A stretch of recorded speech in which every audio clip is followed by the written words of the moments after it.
Denmark ও নরওয়ের আকাশে সন্দেহজনক ড্রোন রাশিয়ার জড়িত থাকার অভিযোগ প্রত্যাখ্যান করেছে মস্কো। নেটোর প্রতি ইঞ্চি ভূখণ্ড রক্ষায় সর্বদা প্রস্তুত বলে জানালেন জোটের সেক্রেটারি জেনারেল মার্ক রুটা। রাশিয়ার বিরুদ্ধে মলদোভার নির্বাচনে প্রভাব খাটানোর চেষ্টার অভিযোগ প্রেসিডেন্ট মায়া সান্দুর অস্বীকার করেছে মস্কো। জলবায়ু পরিবর্তনের প্রভাবে ব্রিটেনে আইসক্রিম ব্যবসায় ধসের আশঙ্কা করছেন সংশ্লিষ্টরা। ইউরোপের হালনাগাদ বৈচিত্র্যময় খবরাখবর আপনাদের সামনে এক নজরে তুলে ধরছি আমি নূর।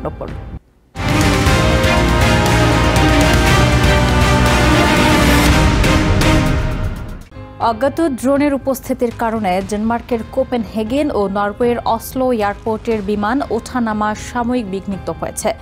স্থানীয় সময় সোমবার রাতে এই ঘটনা ঘটে। ডেনমার্কের প্রধানমন্ত্রী মেটে ফ্রেডেরিকসেন এই ঘটনার সাথে রাশিয়ার সংশ্লিষ্টতা থাকতে পারে বলে সন্দেহ প্রকাশ করলেও ক্রেমলিন দাবি করেছে এই বিষয়ে তারা কিছুই জানে না।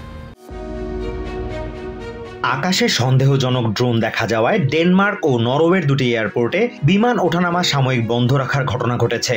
স্থানীয় সময় সোমবার দিবাগত রাতে ডেনমার্কের কোপেনহেগেন এবং নরওয়ের অসলো এয়ারপোর্টের উপর উঠতে দেখা যায় ড্রোনগুলো। এদিন স্থানীয় সময় রাত 10:30টার কিছু পরে কোপেনহেগেন এয়ারপোর্টের উপর দিয়ে অন্তত 4টি ড্রোন উঠতে দেখা যায়। ড্রোনগুলো নজরে আসার সাথে সাথে নিরাপত্তার স্বার্থে সব ধরনের বিমানের ওঠানামা বন্ধ করে দেয় কর্তৃপক্ষ। এ সময় অন্তত 15টি ফ্লাইটকে অবতরণ করতে না দিয়ে অন্যত্র পাঠিয়ে দেয়া হয়। পুলিশ জানায় এই ড্রোনগুলোর আকার সাধারণ ড্রোনের চেয়ে বড় ছিল এবং বারবার একটি নির্দিষ্ট প্যাটার্ন অনুসরণ করে এয়ারপোর্টের ওপর দিয়ে ওড়াউড়ি করছিল। কোপেনহেগেন পুলিশের সিনিয়র ইন্সপেক্টর ইয়েন্স ইয়েসপারসন জানান, তাদের ধারণা এর পেছনে দক্ষ ও প্রশিক্ষিত ড্রোন পরিচালনাকারীদের হাত রয়েছে। যেভাবে ড্রোনগুলো ওড়ানো হচ্ছিল তা দেখে মনে হচ্ছিল যারা ওগুলো ওড়াচ্ছিল তারা এই কাজে খুবই দক্ষ ও প্রশিক্ষিত। তবে আমরা মনে করি কারো ক্ষতির উদ্দেশ্যে ওই ড্রোনগুলো ওড়ানো হয়নি, বরং নিজেদের সক্ষমতা জাহির করার উদ্দেশ্যে এই কাজ করেছে তারা। তবে বিমানবন্দর এলাকায় যে কোনো ধরনের ড্রোন ওড়ানো যথেষ্ট ঝুঁকিপূর্ণ কাজ উল্লেখ করে এর সাথে জড়িতদের খুঁজে বের করতে তদন্ত চলছে বলে জানান তিনি। তবে এই ঘটনার সাথে রাশিয়া জড়িত থাকতে পারে এমন সম্ভাবনা নাকচ করছেন না ডেনমার্কের প্রধানমন্ত্রী মেটে ফ্রেডেরিকসেন। সোমবার সাংবাদিকদের তিনি বলেন, এই ঘটনাকে তার দেশের জরুরি অবকাঠামোর উপর গুরুতর হামলা হিসেবে বিবেচনা করা হচ্ছে। এই ঘটনার সাথে রাশিয়ার সংশ্লিষ্টতার সম্ভাবনা কোনোভাবেই নাকচ করছি না আমি। আমরা পোল্যান্ডের আকাশসীমা লঙ্ঘনের ঘটনা দেখেছি, রোমানিয়া, এস্তোনিয়াতেও দেখেছি। ইউরোপের বিমানবন্দরগুলোতে হ্যাকারদের হামলার ঘটনাও ঘটেছে। আর এখন ডেনমার্কের আকাশে ড্রোন। আমি এই বিষয়ে এখনই আর বেশি কিছু বলবো না। এদিকে এদিন অসলোর স্থানীয় সময় রাত 12টার দিকে অসলো এয়ারপোর্টের আকাশসীমায় অজ্ঞাত ড্রোনের উপস্থিতি নজরে আসে। এর পরপরই অসলোগামী সব ফ্লাইট আশপাশের বেশ কয়েকটি এয়ারপোর্টে পাঠিয়ে দেয়া হয়।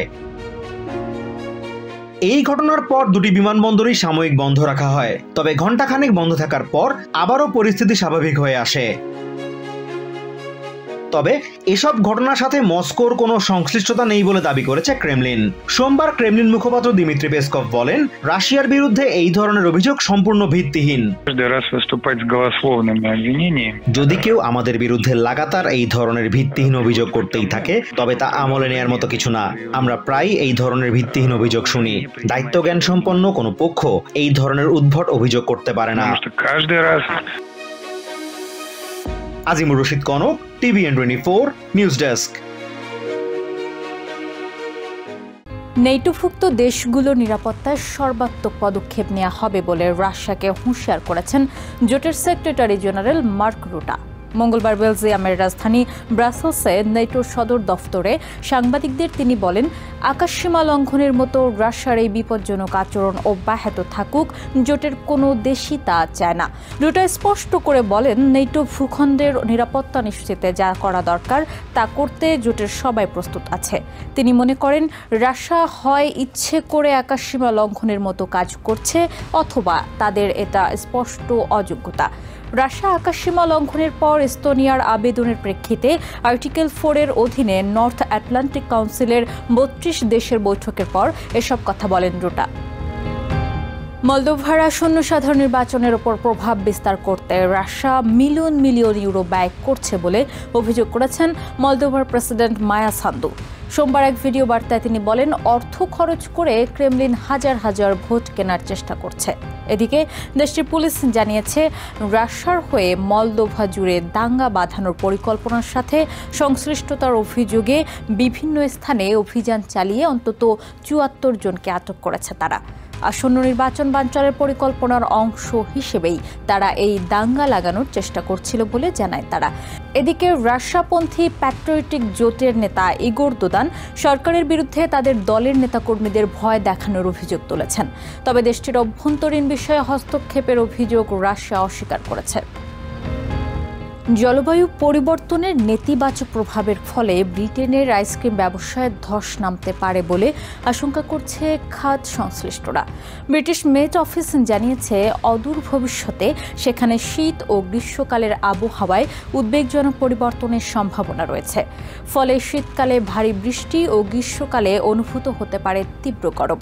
আর বৈরী আবহাওয়ার কারণে ক্রেতারা বাড়ি থেকে বের হতে না পারলে আইসক্রিম বিক্রিতে ধস নামতে পারে বলে আশঙ্কা দেশটির আইসক্রিম ব্যবসায়ীদের। ব্রিটেনের এসেক্স কাউন্টির সাউথ ওকেন্ডন, ব্যাজিলডন এবং বিলেরিকি টাউনের অতি পরিচিত মুখ বিবি ব্রান্ডেল নামে এই তরুণী 14 বছর বয়স থেকে ওই এলাকাগুলোয় আইসক্রিম বিক্রি করে আসছেন 32 বছর বয়সী বিবি। এই কাজকে ভালোবাসেন বলেই এত দীর্ঘ সময় ধরে একই ব্যবসা করে আসছেন তিনি। বিবি জানান, আইসক্রিম ভ্যান নিয়ে তিনি যখন বিভিন্ন জায়গায় ঘুরে বেড়ান, অনেককেই অধীর আগ্রহে অপেক্ষা করতে দেখেন, আর অপেক্ষমান মানুষগুলোই এই কাজ করে যাওয়ার অনুপ্রেরণা হিসেবে কাজ করে। This is quintessentially British, and everybody, you know, if you think of British summertime, what do you think of? The ice cream chimes. That is so nostalgic, and everyone can relate to it, and it brings a smile to everyone's face, which is why I love my job. তবে জলবায়ু পরিবর্তনের প্রভাবে আবহাওয়ার অনাকাঙ্ক্ষিত পরিবর্তনের ফলে মানুষ ice cream থেকে মুখ ফিরিয়ে নিতে পারে বলে আশঙ্কা জানান তিনি। But the negative is extreme weather on the other side, which is torrential rain, gale force winds, and sometimes, you know, all in one day. ব্রিটেনের আবহাওয়া অফিস জানিয়েছে, অদূর ভবিষ্যতে দেশটির শীতকাল তুলনামূলক উষ্ণ ও বৃষ্টিপ্রবণ হতে পারে। পাশাপাশি গ্রীষ্মকালে অতি উষ্ণতা অনুভূত হলেও বৃষ্টিপাত হতে পারে তুলনামূলক কম। জলবায়ু পরিবর্তনের নেতিবাচক প্রভাবের অংশ হিসেবেই এমনটা হতে পারে বলে আশঙ্কা তাদের। এছাড়া রয়েছে বৈরী আবহাওয়ার শঙ্কাও, যার ফলে কোনো কোনো এলাকার উপর দিয়ে ঝোড়ো বাতাস বয়ে যাওয়ার পাশাপাশি প্রবল বৃষ্টি হতে পারে। ফলে অনেক ক্রেতাই বিবির কাছ থেকে আইসক্রিম কিনতে আসতে নাও পারে। It's one extreme or the other. It's either pouring with rain and torrential, or it's boiling hot, which obviously if it's pouring with rain, I don't go out. I can't go out because nobody buys ice cream. বিবি জানান, ice cream বিক্রির উৎকৃষ্ট তাপমাত্রা 22 থেকে 24 degree Celsius বা 71.6 থেকে 75.2 degree Fahrenheit. এর চাইতে বেশি উষ্ণতা অনুভূত হলে মানুষ সাধারণত বাইরে বের হয় না, ফলে তার আইসক্রিমও বিক্রি হয় না। I would say the best temperature for an ice cream, for a day of selling ice cream rather, would be around 22 to 24 degrees. And that's because it's bearable. বিবির পরিবার 50 বছর ধরে আইসক্রিম ব্যবসার সাথে জড়িত। প্রতিদিন বিভিন্ন ব্যস্ত এলাকা ঘুরে স্কুলের সামনে দাঁড়ান তিনি, এরপর ঘুরে বেড়ান বিভিন্ন আবাসিক এলাকায়। So I start my day doing an industrial round, which is building sites, offices. Most people I know, and like my family members, we all do an industrial round to start our day off at around 12 o'clock or so. শীতকালে ice cream বিক্রি তুলনামূলক কম হয়, তাই গ্রীষ্মে যতটা সম্ভব লাভ করার চেষ্টা থাকে বিবির। তবে বাড়তি আয়ের লক্ষ্যে ক্রিসমাসের সময় ম্যাকারনি ও পনিরের তৈরি বিশেষ খাবার ম্যাক অ্যান্ড চিজ বিক্রি করেন তিনি। যত প্রতিবন্ধকতাই আসুক না কেন, এই পেশা পরিবর্তনের কোনো ইচ্ছা তার নেই। যেই কাজকে ভালোবেসে আপন করে নিয়েছেন, আজীবন সেই কাজ করে যাওয়ার আশা জানান তিনি। Azimur Rashid Kanak, TVN 24 news desk. এক নজরে ইউরোপের আরও নানা খবর পেতে চোখ রাখুন TVN 24 নিউজ নেটওয়ার্কের ইউটিউব ও ফেসবুক পেজে। নিউ ইয়র্ক থেকে সম্প্রচারিত TVN 24 টেলিভিশন বিশ্বজুড়ে বাঙালির কণ্ঠস্বর।